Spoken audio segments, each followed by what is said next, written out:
In most of these programs, including both of the ones that I was sent to, all of the communication in and out is monitored at all times. That's letters, everything like that. And sometimes this includes journal entries too. You can imagine from a very early time in the program, you learn to censor yourself.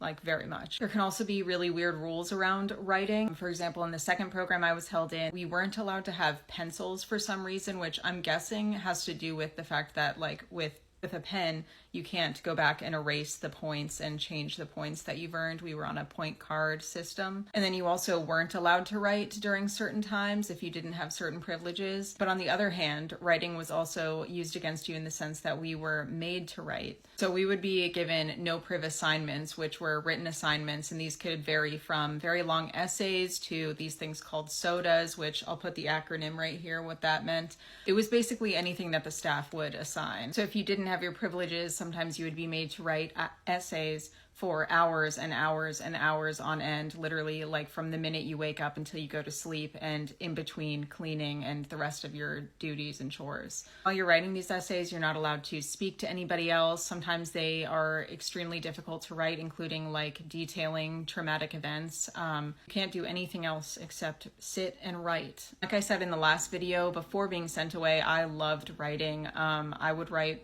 all the time just for fun, at the point that I was in a competitive writing club, and I really liked that. I will say that after getting out of the programs, I have not written really anything unless it's been for school.